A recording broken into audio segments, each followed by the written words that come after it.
Selamat pagi anak-anak semua. Ibu harap kalian sehat-sehat semua. Pagi ini kita akan melanjutkan pelajaran kita, materi prakarya kelas 8. Kita akan masuk di dalam bab yang kedua, teknologi informasi dan komunikasi yang dinamakan dengan TIK. Sebelum kita belajar materi yang ada, kita masuk dulu di dalam tujuan pembelajaran. 1. Mengidentifikasi bahan, alat, teknik, dan proses pembuatan produksi yang dinamakan TIK dengan menggunakan bahan-bahan yang terdapat di daerah setempat. Yang kedua, merancang pembuatan produk TIK dengan jujur dan penuh rasa tanggung jawab. Yang ketiga, membuat, menguji, dan mempresentasikan produk TIK di daerah setempat dan daerah lain dengan disiplin dan tanggung jawab.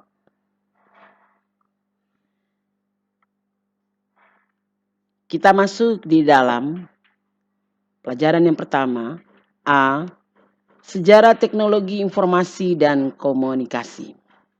Pada zaman prasejarah, teknologi informasi dan komunikasi yang dilakukan manusia berfungsi sebagai sistem untuk pengenalan bentuk-bentuk yang manusia kenal. Untuk menggambarkan informasi yang diperoleh, mereka menggambarkannya di dinding gua tentang berburu dan juga tentang binatang buruannya. Komunikasi manusia pada zaman ini berupa suara dengusan dan menggunakan isyarat tangan.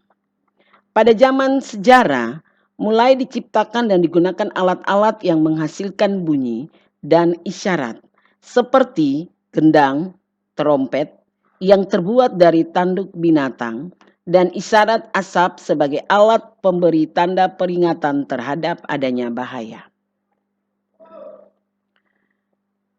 Perkembangan sistem informasi tersaji dalam periode-periode seperti 1. 300 sebelum Masehi. Nanti anak-anak lihat di bagian sebelah ada gambarnya. Tulisan pertama kali digunakan oleh bangsa Samaria dengan menggunakan simbol-simbol yang dibentuk dari pictografi sebagai huruf. Simbol atau huruf-huruf ini juga mempunyai bentuk bunyi atau penyebutan yang berbeda sehingga mampu menjadi kata, kalimat, dan bahasa. Yang kedua, 2900 sebelum Masehi. Pada tahun 2900 sebelum Masehi, bangsa Mesir kuno menggunakan huruf hieroglif. Hieroglif merupakan bahasa simbol di mana setiap ungkapan diwakili oleh simbol yang berbeda, dan jika simbol-simbol tersebut digabungkan akan menjadi satu rangkaian yang menghasilkan sebuah arti yang berbeda.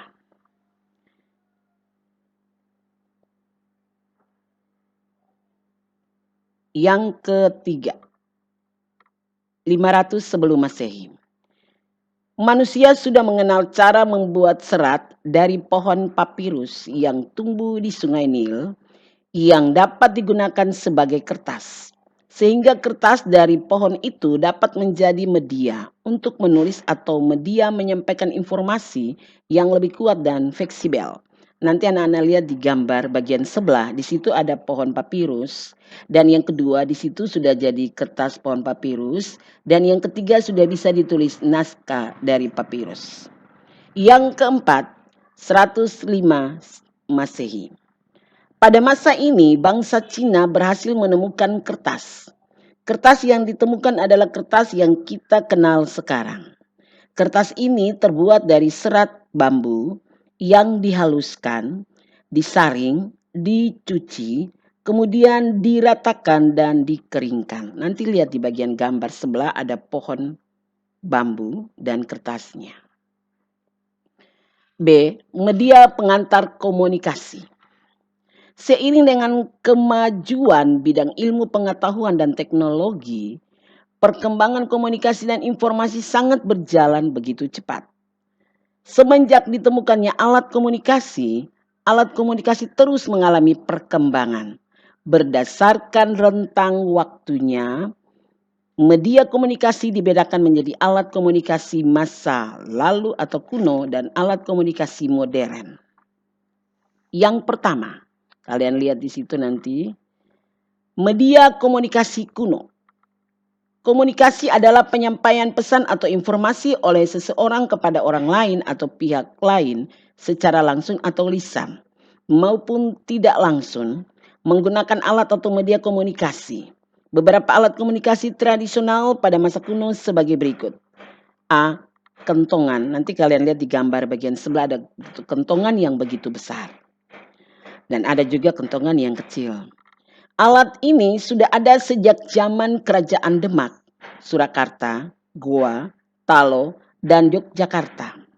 Kentongan berfungsi untuk memberi informasi kepada masyarakat bahwa telah atau akan terjadi sesuatu. Tanda atau kode yang digunakan berbeda-beda. Kentongan besar biasa disebut bendung.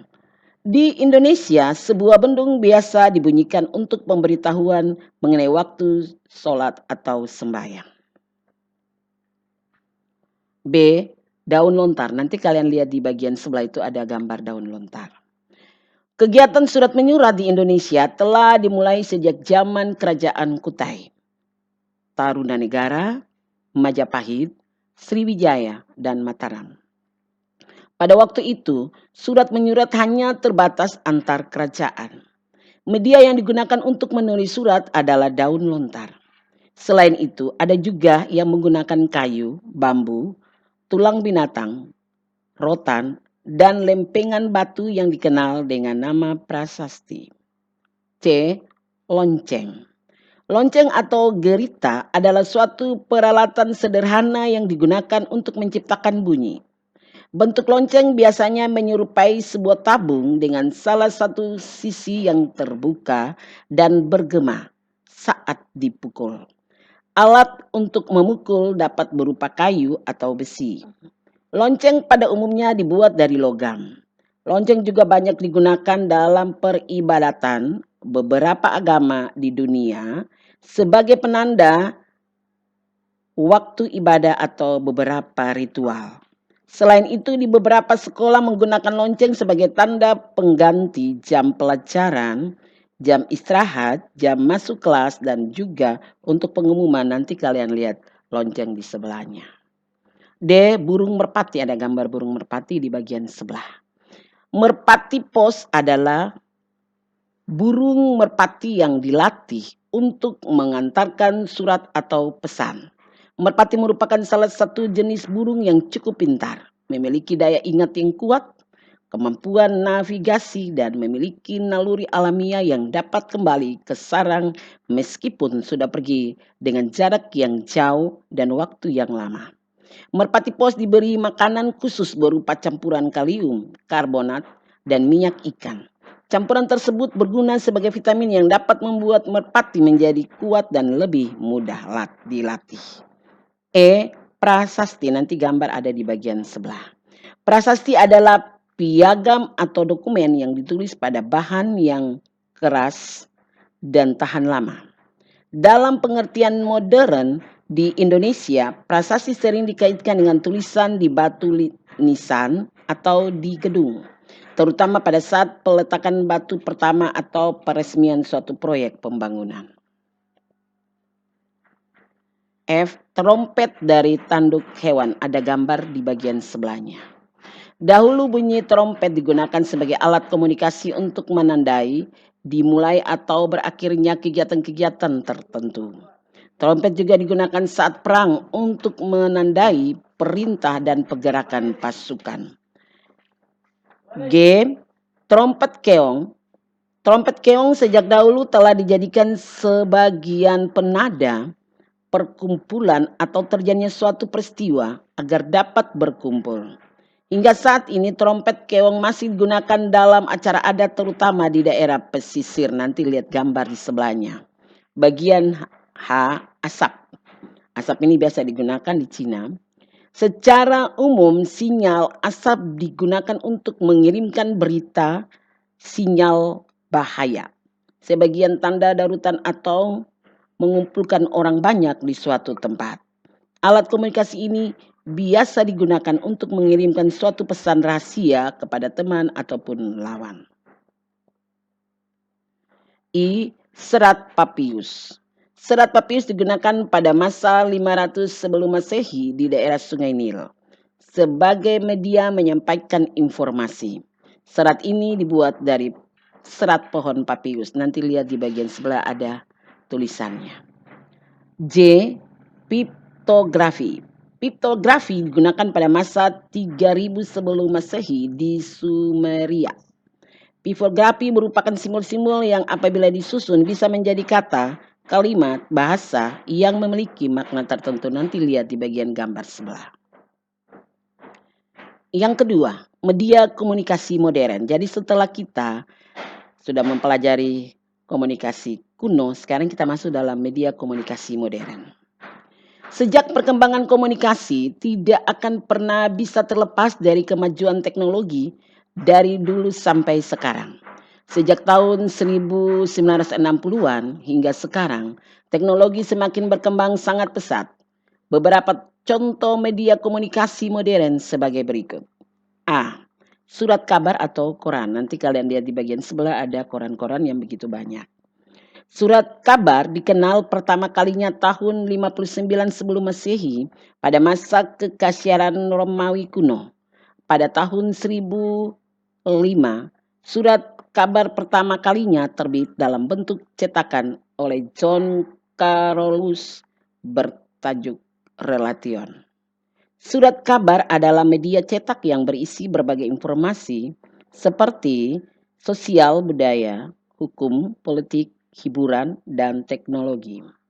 Seiring dengan perkembangan zaman, surat kabar bukan hanya dalam bentuk media cetak, juga dalam bentuk surat kabar elektronik atau surat kabar digital.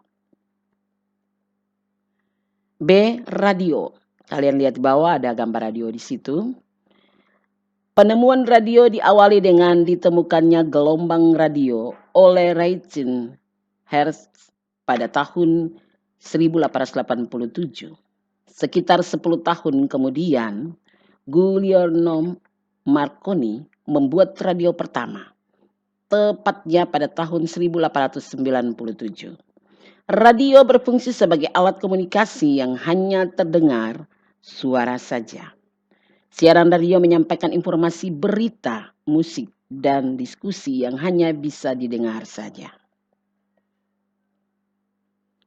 C. Televisi. Nanti kalian lihat di bawah ada gambar-gambar televisi.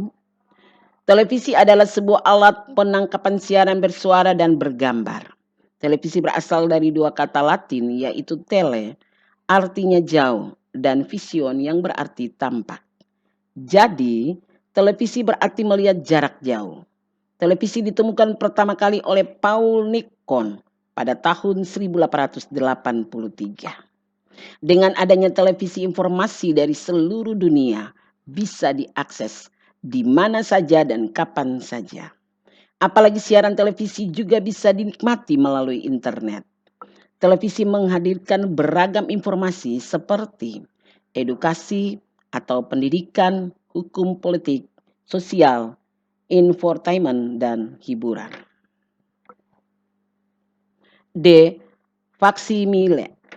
Faksimile atau biasa juga dikenal dengan fax berasal dari bahasa Latin yaitu facsimile yang berarti membuat salinan yang sama persis dengan aslinya.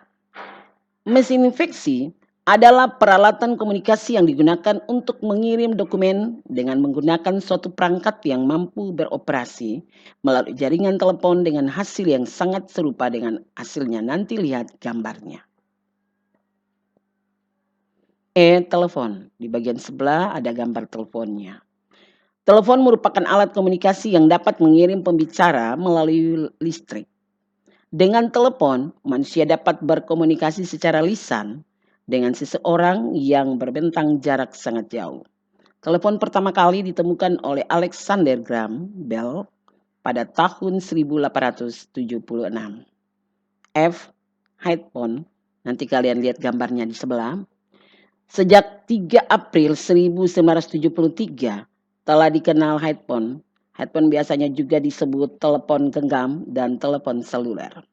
Sehingga handphone lebih praktis daripada telepon karena ukurannya sangat kecil dan ringan sehingga mudah dibawa kemana-mana.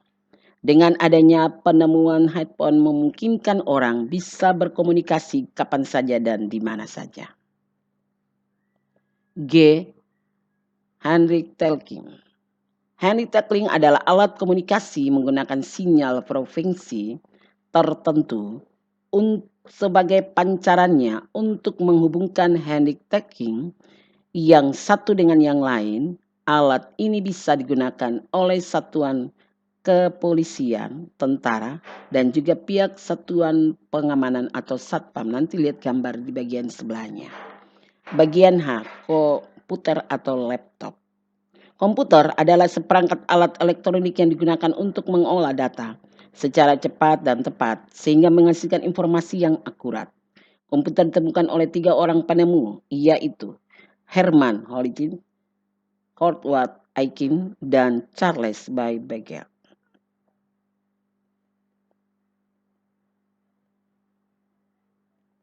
C. Peralatan dan bahan untuk pembuatan peralatan TIK. Nanti anak-anak lihat bagian sebelah ada bor, gambar bor ya. A. Bor. Bor berfungsi untuk membuat atau memperbesar lubang. Yang bagian 2, gambar di sebelah ada gergaji. B. Gergaji. Gergaji berfungsi untuk memotong atau mengurangi ketebalan suatu benda. C. Ada gambar tang. Tang adalah alat yang digunakan untuk mencengkram dan memotong benda. D. Palu, ada gambar palu di sebelah. Palu atau martil adalah alat yang digunakan untuk memberikan tumpukan pukulan pada benda. E. Gunting seng, di bagian sebelah ada gambarnya. Gunting seng adalah alat yang digunakan untuk memotong seng atau sejenisnya. F. Ketam, ada gambar di bagian sebelah. Ketam berfungsi untuk memperhalus permukaan kayu. D. Perancangan dan pembuatan peralatan TIK. Tahapan pembuatan peralatan TIK sebagai berikut. 1. Perencanaan. Di dalam perencanaan harus terdapat identifikasi kebutuhan dan perencanaan fisik. 2. Persiapan. Pada persiapan kita perlu menuliskan ide atau gagasan dan keselamatan selama bekerja.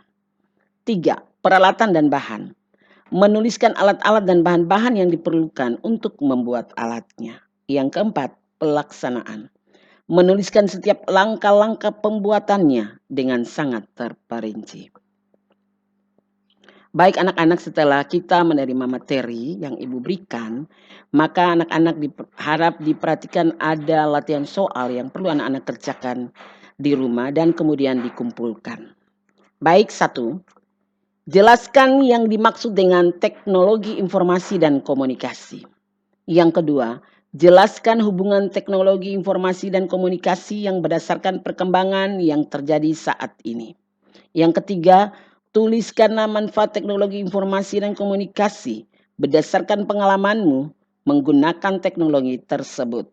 Dan yang keempat, tuliskanlah dan jelaskanlah fungsi perangkat keras pada sistem komputer.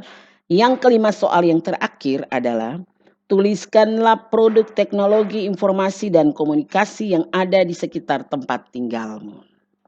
Baik, setelah anak-anak menerima materi dan soal yang Ibu berikan, maka selamat bekerja dan sampai jumpa, kita akan bertemu kembali. Thank you, God bless you.